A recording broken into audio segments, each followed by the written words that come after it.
Hello दोस्तों, I hope सब बढ़िया होंगे। दोस्तों, स्वागत है आपका टेक इंजीनियर्स के इस ऑफिशियल यूट्यूब चैनल पर। दोस्तों, आपको पता है कि आपके कैरियर से रिलेटेड जो भी बेहतरीन अपॉर्चुनिटी निकल के आती है वो आपको टाइमली बेसिस पर शेयर कर दी जाती है टेक इंजीनियर्स के इस प्लेटफॉर्म पे।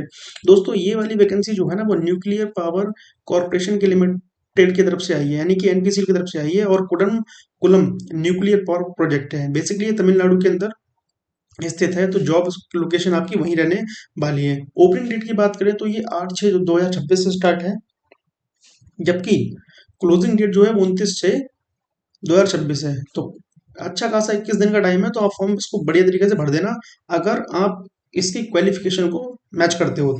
तो चलो बात करते हैं क्वालिफिकेशन क्या है। तो बेसिकली आपने अगर 12th किया है तब भी आप एलिजिबल हो, आईटीआई किए है तब भी आप एलिजिबल हो। बस कुछ कंडीशंस हैं इसके अंदर। देखो, सबसे पहले ये जो वैकेंसी है ना वो स्टाइपेंड्री ट्रेनी की है, कैटेगरी में स्टाइपेंड्री ट्रेनी की है। अब इसमें दो वैकेंसीज हैं, एक करंट वैकेंसी है और एक बैकलॉग वैकेंसी है।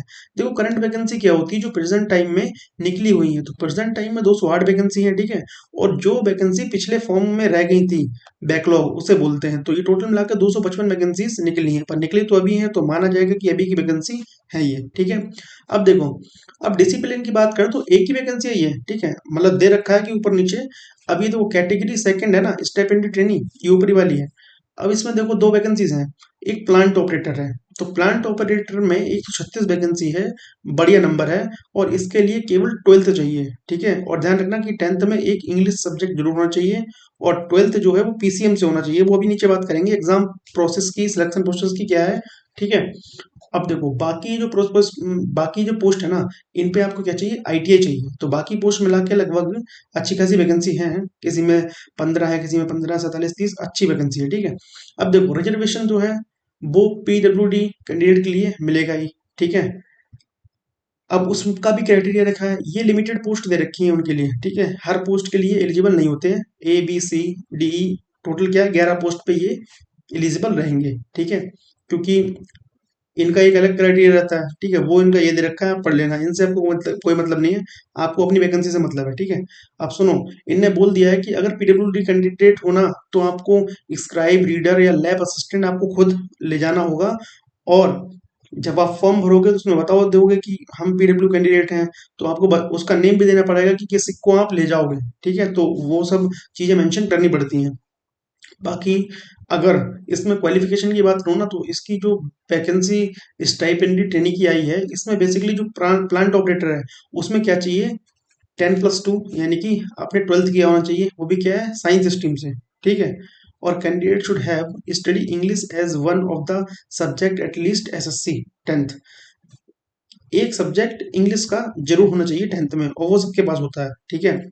अगर बात करता हूँ प्लांट ऑपरेटर को छोड़कर, तो बाकी ये सब ट्रेड दे रखी है ना, electronic mechanic, instrumentation mechanic, electrician, fitter, Turner, machinist, welder, इनमें क्या करना है आपको, 10th के बाद ही आईटीआई होती है। तो 10th के बाद क्या है, 2 साल की आईटीआई चाहिए। अगर आपके पास 10th के पास 1 साल की आईटीआई है, तो 1 साल का रेलिवेंट डिसिप्लिन में आपका एक्सपीरियंस चाहिए होगा। इनने बोल दिया है कि the candidate should have at least 1 year relevant working experience after completion of the course, ठीक है। कोर्स के बाद 1 साल का एक्सपीरियंस जरूरी है, अगर आईटीआई आपने 1 साल की कर रखी है। और 2 साल की कर रखी है तो उसके लिए एक्सपीरियंस जरूरत ही नहीं है, ठीक है। अच्छा, अब बात करते हैं इसके कि ये प्रोजेक्ट कौन सा। तो देखो, ये प्रोजेक्ट जो है वो तमिलनाडु का ही है, ठीक है। और इसमें क्या है कि अगर जब ये प्रोजेक्ट स्टार्ट हुआ है ना, तो तमिलनाडु में जिन जिन पर्सनों की, व्यक्तियों की जमीन गई है, तो उनको अलग से बोनस मिलता है, ठीक है। ये तो मैं बता चुका हूँ क्वालिफिकेशन।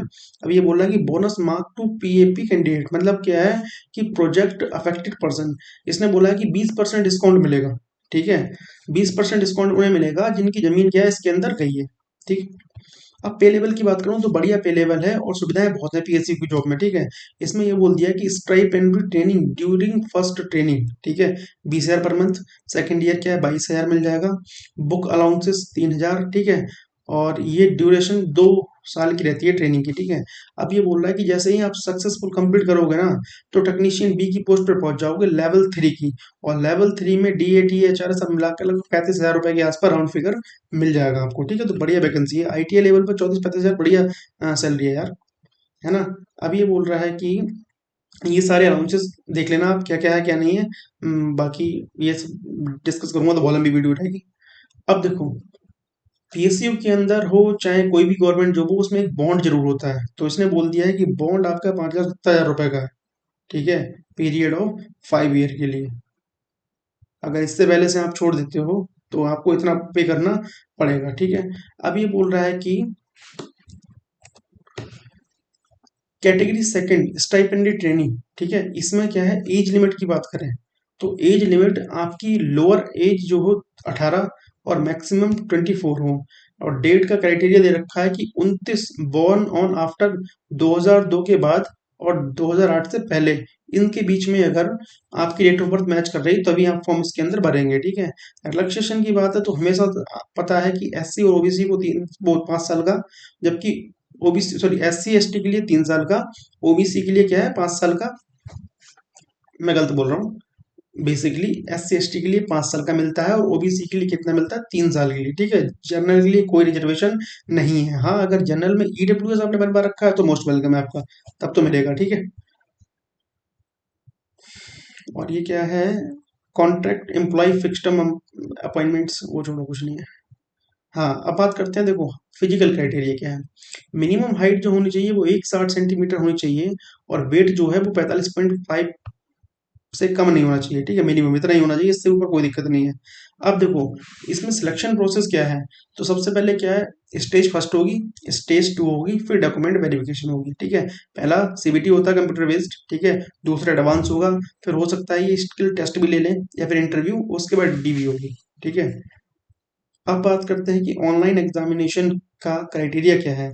तो देखो, जो प्रीलिम्स टेस्ट है ना, उसमें 1 साल का, 1 साल कह रहा हूँ, 1 आवर का पेपर होगा, 1 आवर का, और 50 मल्टीपल क्वेश्चन होंगे। इसमें 20 मैथ्स के होंगे, 20 साइंस के होंगे, और 10 क्या है, जनरल अवेयरनेस के क्वेश्चन होंगे। ये बोल रहा है कि 150 नंबर का पेपर होगा, प्रत्येक क्वेश्चन 3 नंबर का होगा, नेगेटिव मार्किंग पर 1 मार्क क्या है, काट लिया जाएगा, ठीक है।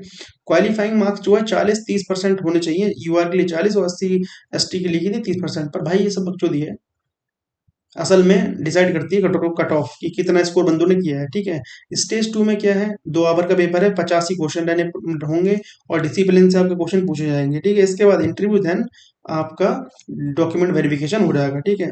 ये बोल रहा है सेकंड पेपर होगा, फिर डॉक्यूमेंट वेरिफिकेशन हो जाएगा, ठीक है। अब सुनो, ये बोल रहा है verification of original document at the time of document verification. हाँ, ध्यान रखना भाई, देखो मैं खुद एक एएलपी हूँ, असिस्टेंट लोको पायलट, रेलवे के अंदर। तो जब भी आप डॉक्यूमेंट वेरिफिकेशन करने जाओगे ना, तो ओरिजिनल डॉक्यूमेंट आपको ले जाने ही पड़ेंगे। अगर at the time original document नहीं है तो आपका कैंडिडेट जो है रिजेक्ट भी किया जा सकता है, या फिर नोटिस दिया जा सकता है आपको। पर ध्यान रखना, उन्होंने पहले ही बोल दिया है कि आपको ले जाना पड़ेगा, ठीक है। ये सारे डॉक्यूमेंट आप तैयार करके ले जाइएगा, ठीक है।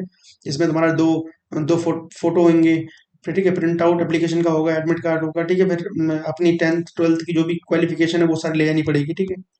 अच्छा, अब बात करते हैं कि कैसे अप्लाई करना है। तो अप्लाई करने की लिंक मैं डिस्क्रिप्शन बॉक्स में दे दूंगा, वरना आप www.npclcareer.co.in पे भी जा के अप्लाई कर सकते हैं। वहाँ कैरियर का ऑप्शन होगा, कैरियर में करंट अपॉर्चुनिटी पे क्लिक करोगे, फिर ये एडवर्टाइजमेंट नंबर होगा, और वहाँ पे अप्लाई नाउ का ऑप्शन आएगा, और आप क्लिक करके वहाँ से फॉर्म भर सकते हो। कोई भी दिक्कत हो कमेंट कर देना, मैं उसका सोल्यूशन दे दूंगा, ठीक है। अच्छा, बाकी 20 दिन है आपके पास फॉर्म भरने के, तो अच्छे से फॉर्म भर देना, ठीक है। ईमेल आईडी रजिस्टर्ड होनी चाहिए, वो भी आप भरोगे ना उसमें तो स्मॉल लेटर में आप भरना, ठीक है, कैपिटल में नहीं। अब ये बोल रहा है कि एप्लीकेशन फीस कितनी है, 100 रुपये होगी, ठीक है। बाकी डेट ओपनिंग की 8/6 है, 29 को समाप्त हो जाएगी, ठीक है।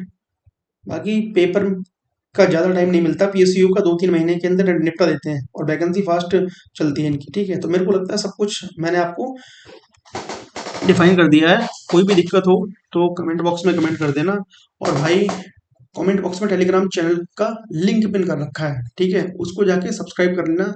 जितने भी इंटरव्यू से रिलेटेड या फिर एग्जाम से related question and concept electrical में मैं वहां पर क्या डालता रहता हूँ, तो भाई उसको जरूर सब्सक्राइब कर लेना, ठीक है। बाकी मिलते हैं नेक्स्ट वीडियो में, चैनल पर पहली बार हो तो सब्सक्राइब करना, और वीडियो को भाई लाइक जरूर करना, ठीक है। मिलते हैं नेक्स्ट वीडियो के अंदर।